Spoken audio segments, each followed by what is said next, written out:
Amém? Abra comigo a sua Bíblia em Jó, capítulo 12, versículo de número 7. A defesa de Jó, e ele fala sobre o governo e o domínio de Deus sobre todas as coisas. Deus domina e governa sobre todas as coisas. E nós amamos esse Deus, nós reverenciamos esse Deus, nós servimos um Deus forte, um Deus absoluto, um Deus poderoso. Às vezes a circunstância, ela quer tirar de você certezas como essas, mas o Espírito Santo de Deus é maior do que qualquer ação maligna. Jó capítulo 12, versículo 7. Ele diz assim, amém? Mas pergunta agora às alimárias, e a cada uma delas te ensinará, e às aves dos céus, e elas te farão saber. Ou fala com a terra, e ela te ensinará, até os peixes do mar te contarão. Quem não entende, por todas estas coisas, que a mão do Senhor fez isto? Na sua mão está a alma de tudo quanto vive, e o espírito de toda a carne humana. Jó diz assim, os pássaros têm muito a nos ensinar, a terra tem muito a nos ensinar sobre Deus, os peixes têm muito a nos ensinar sobre Deus, sobre a soberania dele. Podemos assentar abrindo comigo a sua Bíblia, no livro de Mateus, capítulo 17. Mateus, capítulo 17. Jó, em sua defesa, falando sobre a soberania de Deus, o nosso Deus é soberano, Ele está acima de todas as coisas, e de maneira alguma, por espécie e forma alguma de qualquer princípio dentro de nós, nós poderíamos desviar o nosso entendimento sobre a soberania de Deus. Nós precisamos aprender a confiar mais naquilo que nós cremos do que aquilo que nós temos visto. Porque a Bíblia diz que o justo, ele andaria pela fé e não por vista. Mateus capítulo 17, versículo de número 22. Foi um tempo muito difícil para os discípulos, onde eles iriam compreender um pouco do que seria o sofrimento e a morte do Senhor Jesus. Mateus 17, 22. Ora, achando-se eles na Galileia, disse-lhe Jesus, o Filho do Homem será entregue nas mãos dos homens, matá-lo-ão e ao terceiro dia ressuscitará.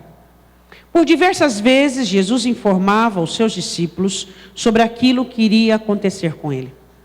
E dessa vez, algumas variadas reações haviam na comunicação do fato. Mas dessa vez, a Bíblia diz assim, como é que termina o versículo 23? E ele se...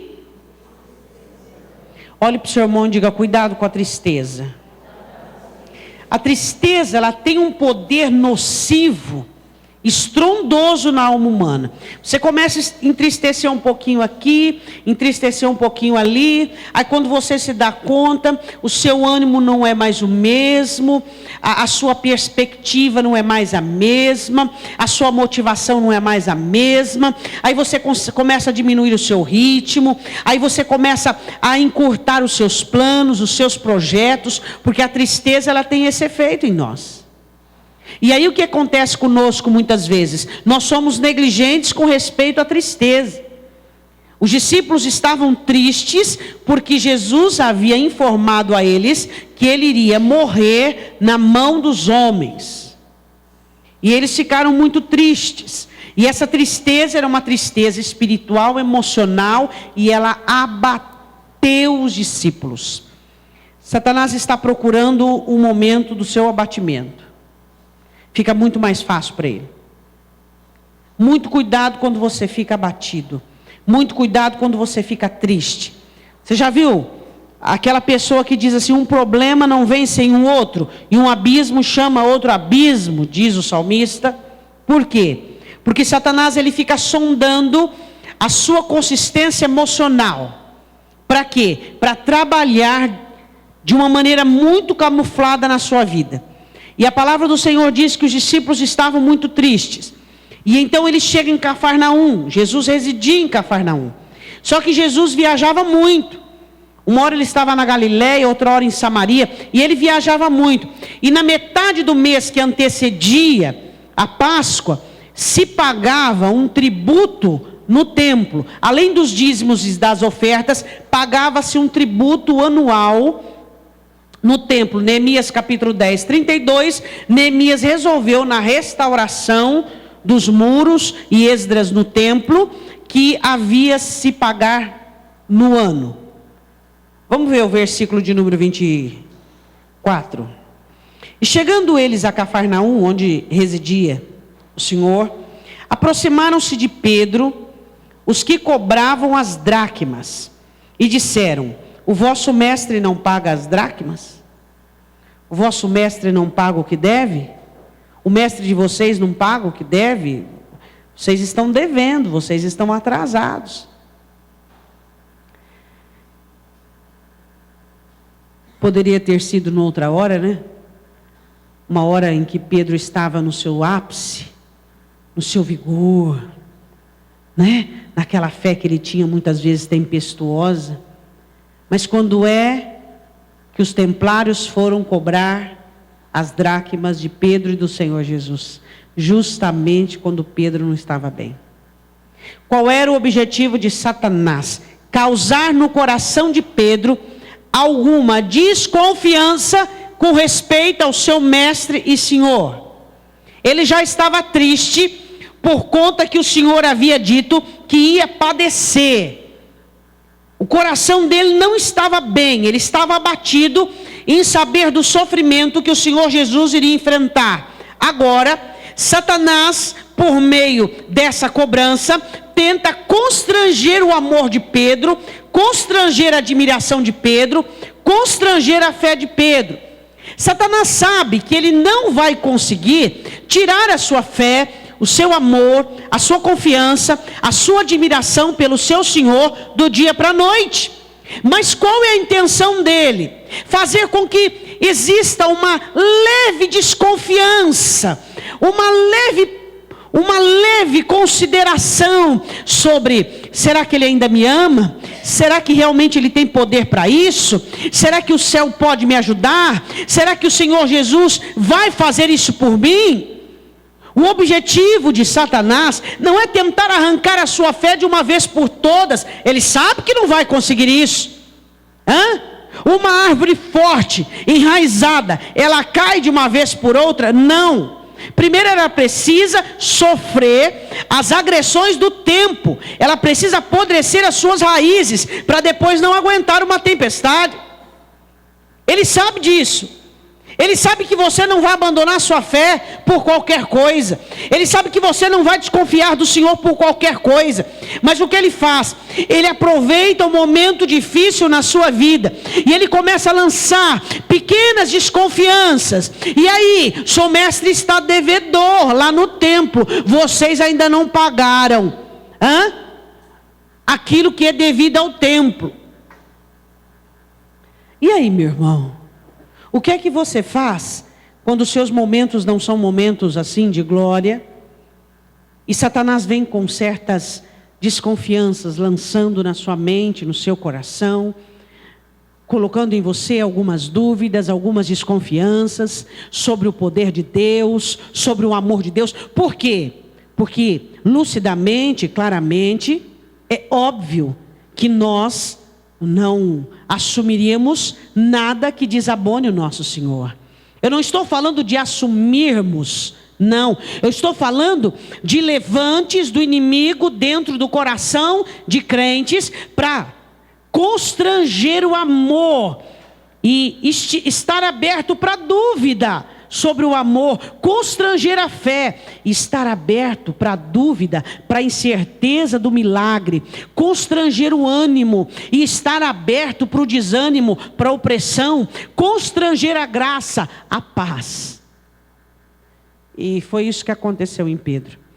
Eu quero, para que você entenda, você vá comigo em Êxodo capítulo 30, depois você marca aí que nós vamos voltar em Mateus.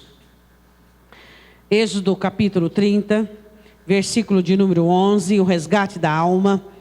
O Senhor diz assim: toda vez que se fizer um censo em Israel, fizeram um balanço geral, uma soma, nos homens de 20 anos para cima.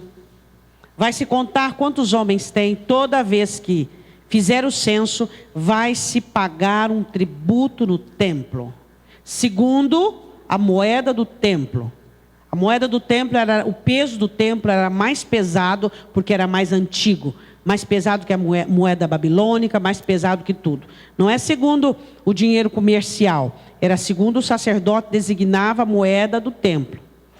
Aí diz assim a palavra do Senhor em Êxodo 30, versículo 11.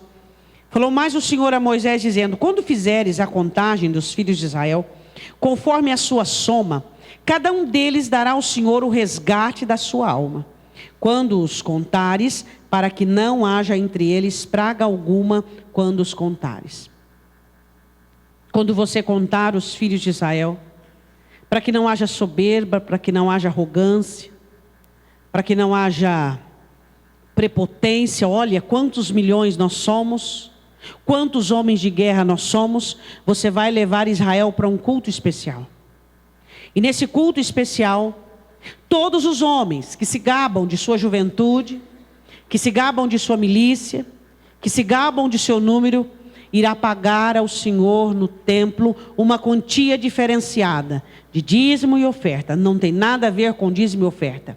Isso é para que eles não possam ser alcançados por peste e por praga. Porque se qualquer um deles não pagar o resgate da alma, não prestar um culto a mim, pagando a moeda segundo o peso do templo, virá praga e peste no meio do povo. E aí você entende o censo de Davi. Por esse texto você compreende o porquê houve aquela praga e peste no meio, porque Davi fez o censo. Qual era o objetivo do Senhor com essa ordenação? Quando você começar a olhar tudo que você tem, família, prosperidade, saúde, bênção, inteligência, conquista, você tem que chegar diante do Senhor e pagar o valor de tudo aquilo. Pagar ao Senhor o peso segundo tudo que você tem, para que não haja soberba, para que não haja arrogância. E hoje, qual é o pagamento que você faz? Senão o seu reconhecimento, a sua humildade, em reconhecer que família, bens, saúde, habilidade, você chega no templo e ali você se prostra, você paga aquilo que pertence ao Senhor. Toda vez que Satanás começar a lançar em sua mente, seu coração, uma independência, uma individualidade causada pelas suas posses, olha como você é hábil, olha como você é inteligente, olha o que você tem, olha o que Deus tem te dado. Naquele momento em que você faz aquele censo e que você olha tudo aquilo, imediatamente você vai diante do Senhor, no templo do Senhor, e ali você se prostra e você coloca tudo aquilo diante do Senhor, dizendo: é por tua causa, é pela tua graça e pela tua misericórdia. Por quê? Porque onde há soberba e arrogância por aquilo que se possui, existe peste e praga. E é por isso que muitos crentes não conseguem entender. Eu sou dizimista, sou ofertante, mesmo assim eu fui contaminado por peste e praga do século. O meu dinheiro é como um saco furado. Por quê? Porque não se devolve aquilo que pertence ao Senhor. O reconhecimento, a humilhação, a ação de graças diante do Senhor. Senhor, tudo que o Senhor tem me dado está aqui, apresentado diante do Senhor. Todo jovem de 20 anos para cima, ou seja, quando já começava a trabalhar, ganhar, quando começava já a ir para a milícia, ele era apresentado, feito a contagem e ele tinha que pagar um valor. Versículo de número 13. Todo aquele que passar pelo arrolamento dará isto, a metade de um ciclo, segundo o ciclo do santuário, que era o mais pesado. Este ciclo é de 20 geras, a metade de um ciclo é a oferta ao Senhor. Qualquer que passar pelo arrolamento de 20 anos para cima, dará oferta alçada ao Senhor. Por que uma oferta alçada? Porque ela era diferente da oferta ritual, normal e do dízimo. Ela era levantada nas mãos, para que todos pudessem ver que aquela pessoa estava pagando, devolvendo aquilo que pertencia ao Senhor. Então, tinha que ser uma oferta testemunhada. E aí se devolvia. Aí vamos lá. Versículo 15. O rico não dará mais e o pobre não dará menos, da metade do ciclo, quanto derem a oferta alçada ao Senhor para fazer expiação por vossas almas. Diga, isso salva a alma. Quero ler a última parte do versículo 12, dizendo assim: para que não haja entre vós praga alguma quando contares. Praga e peste, por causa da soberba, arrogância e orgulho de tudo que tem. Mas hoje eu não quero falar sobre isso, eu quero que você volte comigo em Mateus 17. Eu só li para você em Êxodo 30, para que você pudesse entender do que é que estava se tratando a questão aqui. Estava se tratando não de um tributo pago a Roma, mas de um tributo do templo, que todo judeu tinha orgulho de pagar anualmente. E Jesus, provavelmente por uma ocasião de viagem, havia atrasado o pagamento. E também Pedro não tinha pagado. Agora os outros discípulos eu não sei deles. Eu sei aqui Pedro e Jesus. Vou ler de novo 24. E chegando, Mateus 17, 24. E chegando eles a Cafarnaum, aproximaram-se de Pedro, os que cobravam as dracmas, e disseram: o vosso mestre não paga as dracmas, nós olhamos lá no arrolamento e não está o nome dele nem o seu. Como que Satanás é terrível, né? Querendo causar na sua concepção do seu mestre deformidades. Ele é poderoso e o diabo vem com um problema grandão para dizer assim: será que realmente ele é poderoso? Então por que ele não resolve? Por que ele não pagou as dracmas? Por que ele ainda não resolveu o seu problema? Colocando em você dúvidas. Se o Senhor teu Deus é poderoso, o porquê que aconteceu isso contigo? O porquê que está acontecendo isso com você? Quantos assaltos desta maneira nós temos visto em almas totalmente despreparadas para responder adequadamente? Quando Satanás tenta Jesus Cristo no deserto: se tu és o Filho de Deus, quer dizer, colocando sombreamento de dúvidas, mande que essas pedras se tornem em pães. E Jesus responde a ele conforme a palavra. Está escrito: nem só de pão viverá o homem. A questão é nós conhecermos a palavra de Deus. Pedro ficou mais chateado do que estava. E ele chega para os homens no versículo de número 25. Disse ele: sim, ele paga sim. Ele defendeu o seu senhor, mesmo o seu senhor estando atrasado com as dracmas. E entrando em casa, ele entra em casa provavelmente de Mateus. Jesus antecipa a conversa. Jesus sabia o que havia no coração de Pedro e Jesus antecipa a conversa com ele. Jesus diz assim: que te parece, Simão? De quem cobram os reis da terra os tributos ou o censo? Dos seus filhos ou dos alheios? Num país que ele é democrático, onde existe presidente, presidencial, todos pagam censo. Mas num país onde existe a monarquia, a família do rei não paga tributo. Sobre isso Jesus falava com Pedro. Pedro, os reis da terra cobram tributos de quem? Da família deles? Ou dos alheios? Pedro falou: não, da família não, dos alheios. Jesus estava falando: Pedro, eu sou filho de Deus. Eu sou o filho de Deus. Eu não preciso pagar tributo. Vou pagar para mim mesmo. Eu sou o filho de Deus. Agora, antes de eu continuar com esse assunto, eu quero falar para você sobre cobranças e sobre dívidas. Mas eu não quero falar sobre cobranças e dívidas monetárias. Não. Eu quero falar para você sobre situações que você vive, de mendigância, de humilhação, situações que você vive de baixeza, porque você não está quitado Suas dívidas não estão quitadas com o passado. Suas dívidas não estão quitadas com você mesmo, com a sua família. Suas dívidas não estão quitadas. Você ainda é carregado de culpa. Você é carregado de dependência. Você é carregado de opressão. É sobre essa dívida que eu quero falar. Sabe aquela timidez que existe dentro de você, que te deixa pálido e branco diante de um problema? Essa timidez, ela tem uma fonte. Ela nasce lá na sua rejeição, lá na sua dor, aquilo que você não venceu. Ainda existe dívida para com o seu passado. Ainda existem coisas que você não quitou. Como é que nós podemos ser livres pela metade ou de uma maneira percentual?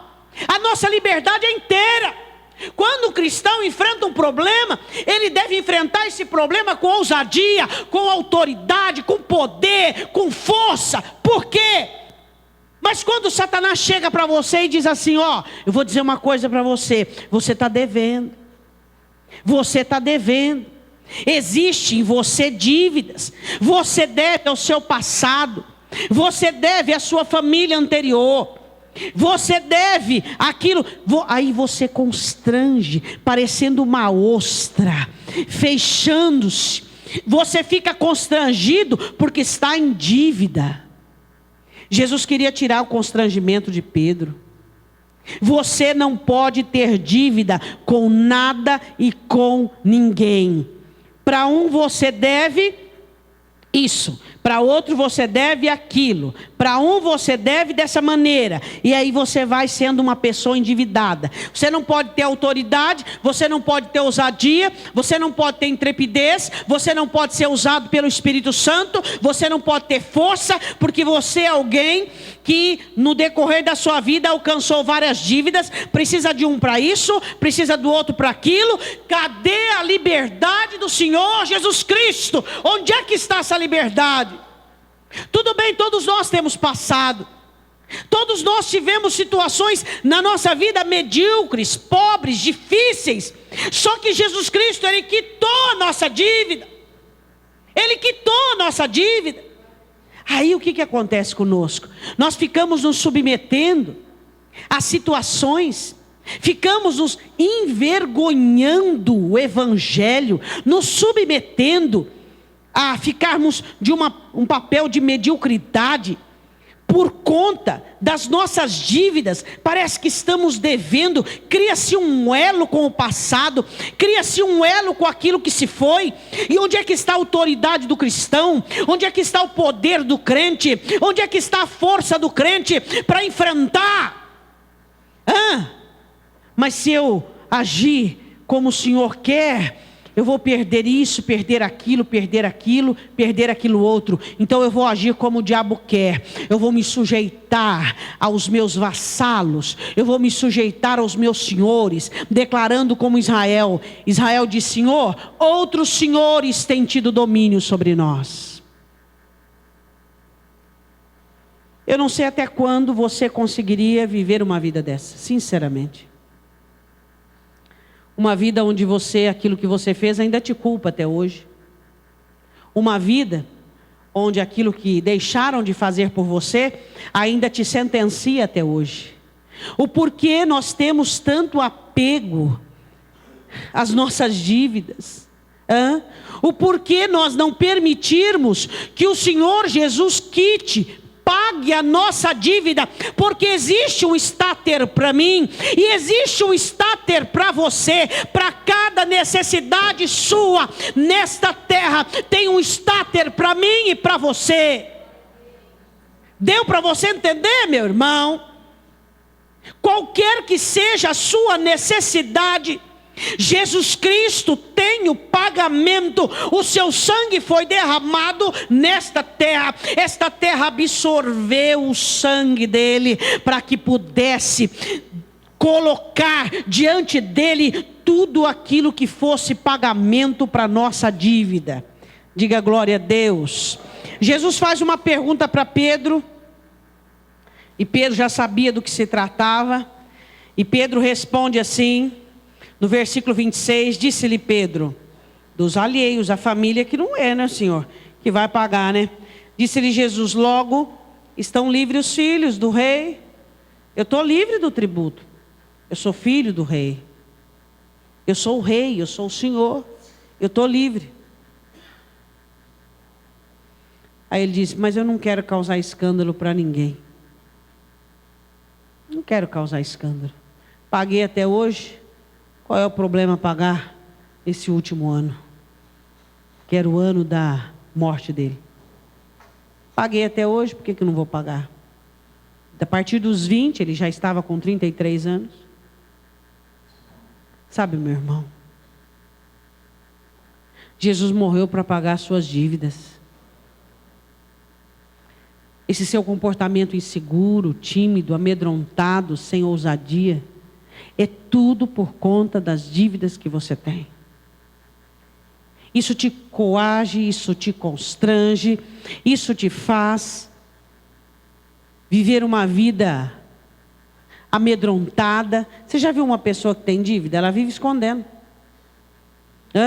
Ela vive se escondendo dos seus credores.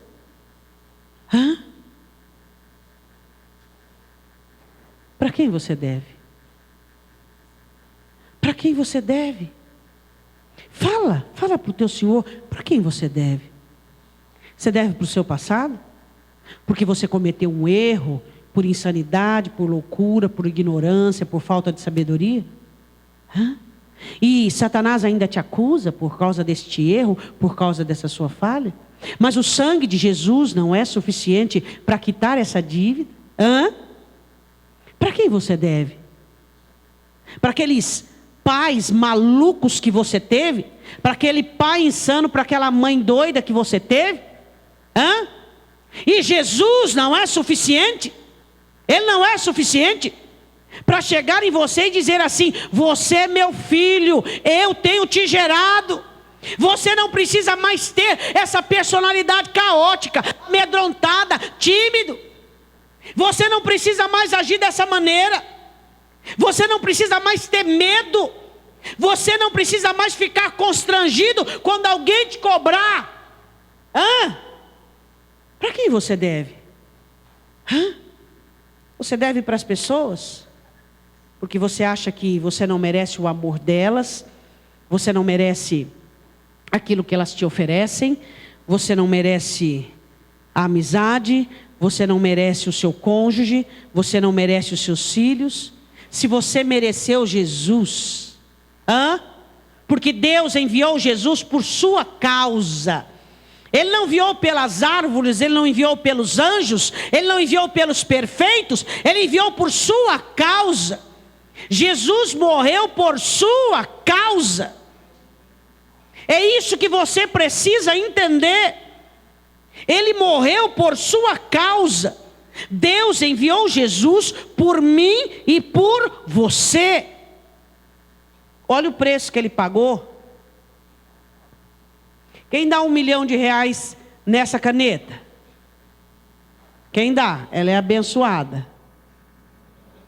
Por que ela é abençoada de verdade? Ela escreve, não é uma benção escrever? Pastora, com R$1 milhão eu compro quase a fábrica, até 2. Jesus Deus o Pai, ia dar Jesus, se o seu valor não fosse à altura? Ou você acha que Deus é um péssimo negociante? Você que sabe o valor das coisas. Deus não sabe o valor que você tem. Deus não enviou anjos, Deus não enviou profetas, Deus enviou o Filho dele. O seu valor é excepcional, é incalculável. Então Deus não ia pagar um preço tão alto, porque não é um mau comprador, não. Ele não ia pagar um preço tão alto por uma porcaria, por algo ou por alguém que não valesse nada. Então, se Ele deu Jesus para você, é porque você é muito importante e você merece sim quem te ama, quem te cuida, quem te faz bem. Você precisa entender isso. Você não pode ser alguém endividado. Tem gente que ele cometeu um erro e ele fica a vida inteira igual um rato fugitivo. Você já viu um rato? Um rato, ele só se sente à vontade na caverna dele, no buraco dele. Mas quando vê na luz, quando vê perto de gente, ele fica desesperado, correndo, procurando um canto. Ele quer um canto. Você quer matar o rato, vai no canto, que ele vai para o canto. Tem crente assim. Ele vive se escondendo da luz, se escondendo da verdade, se escondendo do que Deus tem para ele, se escondendo da graça, da misericórdia. Por quê? Porque ele se sente endividado. Tem gente que se sente endividado com a vida, endividado com Deus. Meu irmão, a sua dívida com Deus você não paga. Não adianta você ficar constrangido, tipo assim, eu sou humilde, não quero nada não, eu sou simples, não tá bom, esse pecado aqui tá bom, essa vida aqui tá boa. A graça nos faz livre para pedirmos, buscarmos, bater e dizer: Senhor, eu quero coisa nova dentro de minha alma. Eu quero ser um conquistador em todas as áreas. Eu quero ser alguém que levanta, como nós lemos no início do culto, pendões, baluartes. Alguém que vive uma vida vitoriosa. É isso que eu quero para mim. Agora o resto é mediocridade, falsa humildade. Aí você pecou lá atrás.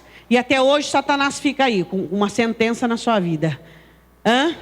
Paulo escrevendo diz: quem pois pode nos condenar, se é Cristo Jesus quem morreu, ou antes quem ressuscitou, e está sentado à direita de Deus, intercedendo por nós. Quem é que pode nos condenar? Quem é que pode nos julgar? Jesus Cristo perdoou o seu pecado e te fez livre para desfrutar de tudo aquilo que Ele comprou na cruz para você. Você tem que quitar a sua dívida. Você precisa disso. Por quê? Porque você pode até ficar bonitinho. Na bonança, você parece alguém que não deve nada para ninguém. Ou você, aleluia, glória a Deus, Deus é poderoso. Vem o problema, sua dívida aflora. Aí vem a timidez, aí vem a introspecção. Aí você começa a se automutilar. Aí você começa a dizer: eu não sirvo para nada mesmo, eu não presto, eu faço tudo errado, e eu isso, eu aquilo, e eu aquilo outro. Olha o endividado falando. O endividado falando. E aí o diabo diz: é isso mesmo, tem mais, hein? Tem mais. Tem o juro e a correção monetária. E aí vai, e aí vai, e aí vai. Jesus quitou sua dívida. E você precisa entender isso aí. Para que Satanás não lance dúvidas na sua mente quando a batalha chegar. Quando a batalha chegar, você tem que estar com o capacete da salvação, a sua mente guardada, o seu coração protegido, para dizer: eu repreendo toda hoste, todo principado, toda potestade, porque eu creio num Cristo que quitou minha dívida na cruz do Calvário. Eu creio num Senhor que deixou pago a minha estadia nesta terra, e ainda disse assim aos hospedeiros desta terra: tudo que ele gastar e ela gastar mais, eu saldo quando voltar. Está pago. Está pago, meu irmão. Mas qual é a causa da sua introspecção? Vem um problema, você já fica com medo. Vem uma situação, você já fica tímido. A sua fé já desvanece igual uma sombra.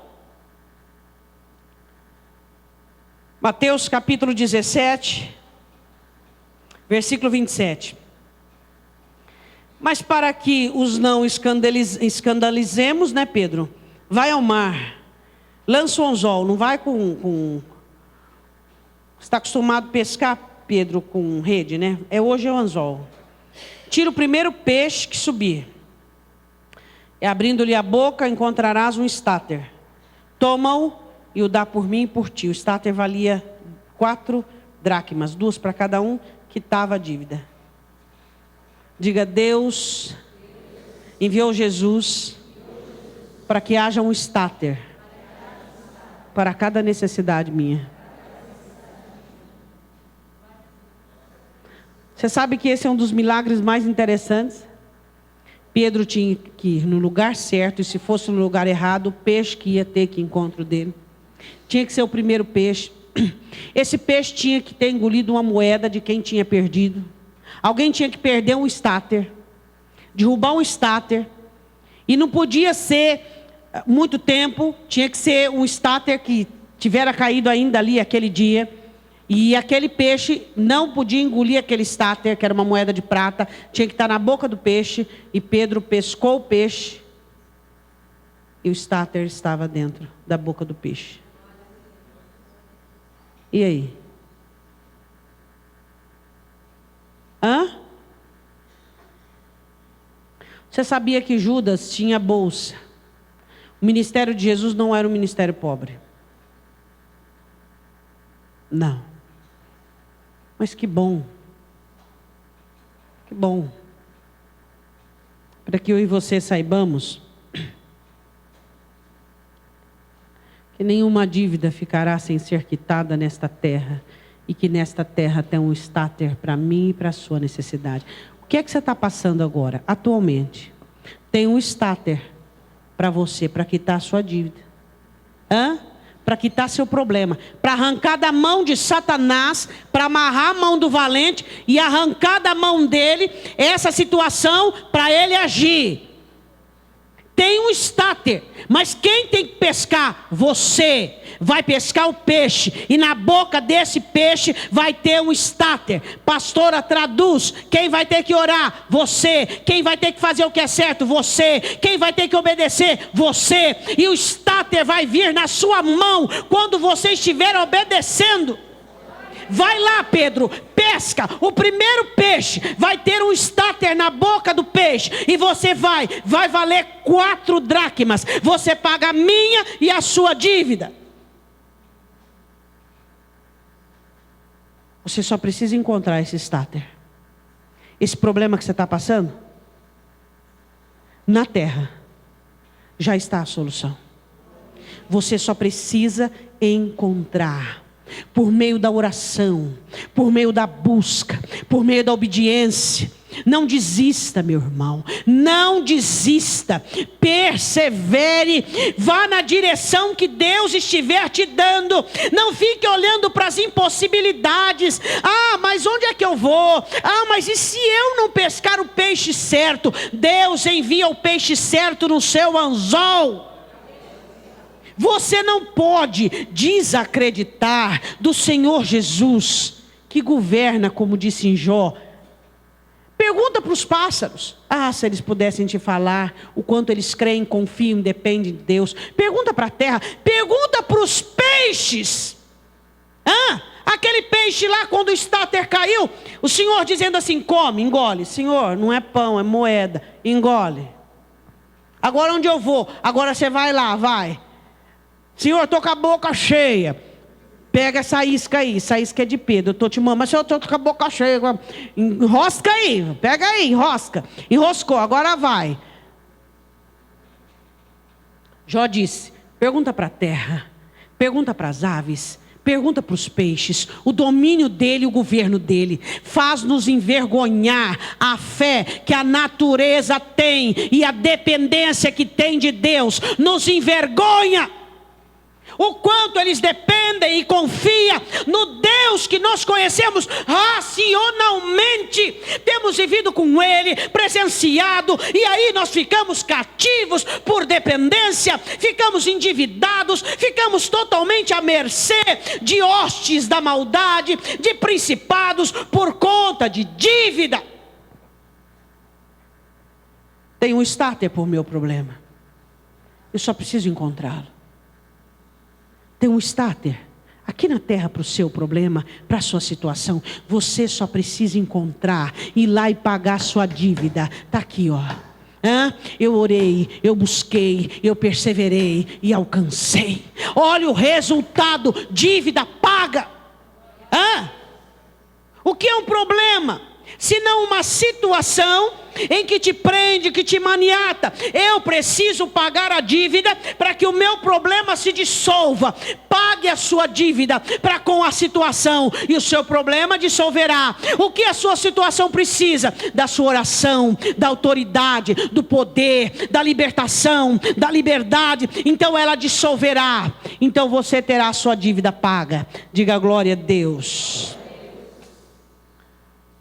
Você precisa ir atrás do teu estáter. Isso tem que te dar esperança. Que o Senhor Jesus já deixou na terra a solução para o seu problema. apóstolo Paulo escreve em Efésios que ele está acima de todo o principado e de toda a potestade. E nele existe uma aliança de tudo que há na terra e tudo que há no céu está consumado.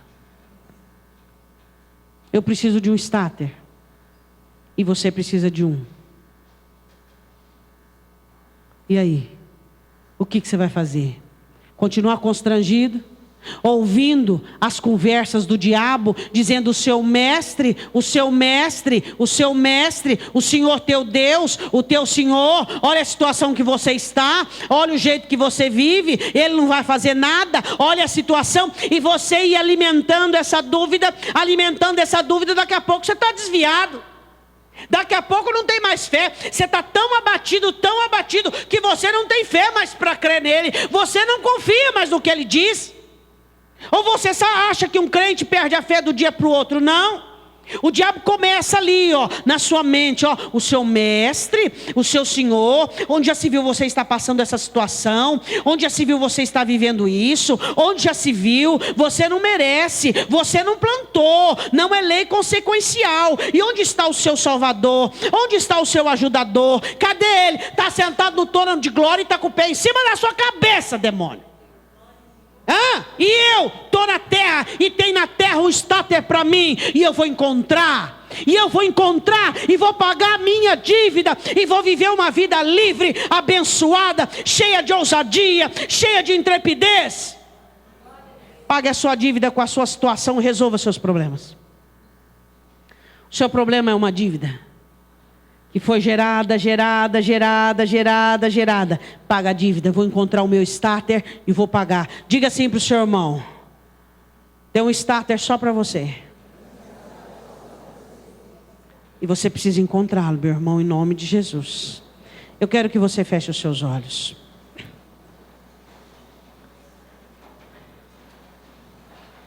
Senhor, nós amamos a Tua palavra. E ela recria nossa alma, levanta o nosso espírito, sustenta-nos.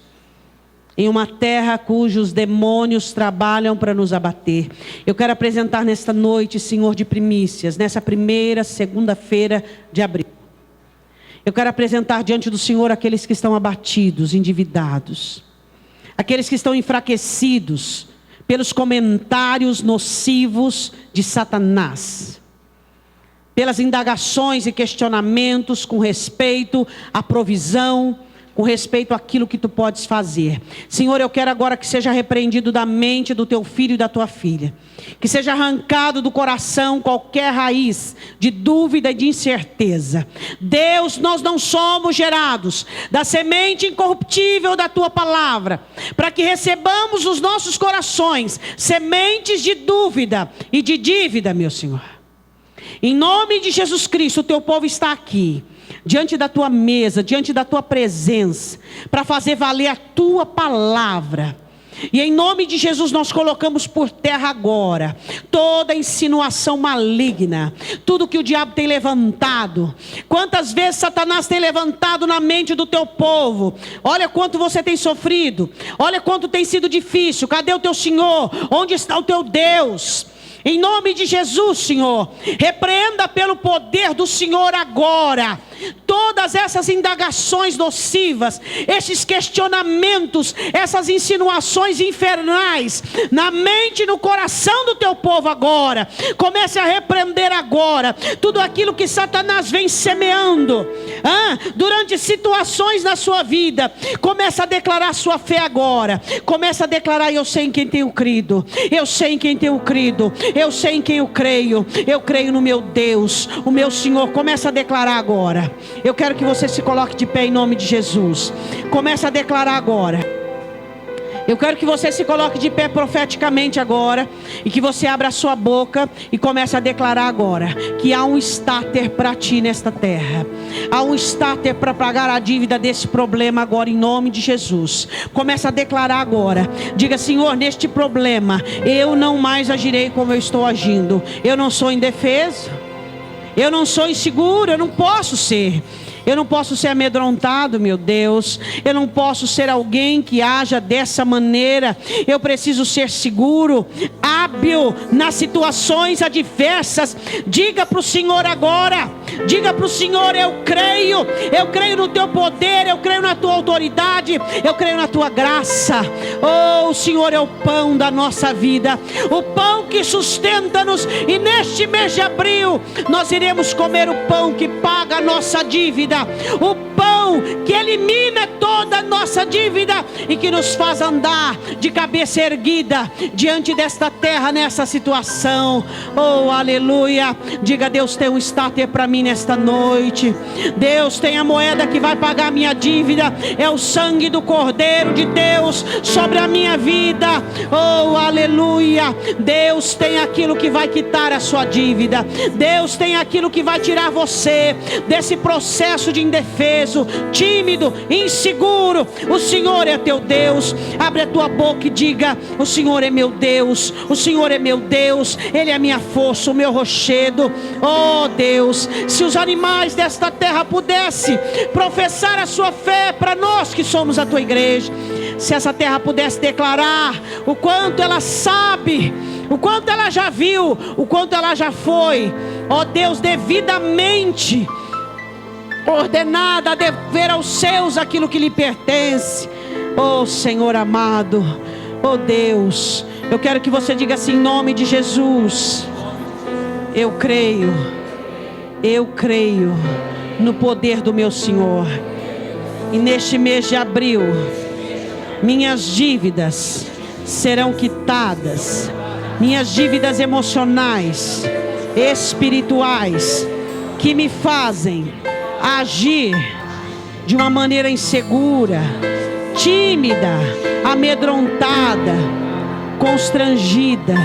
Eu quero dizer agora que eu repreendo toda ação maligna, toda insinuação infernal de Satanás na minha mente e no meu coração.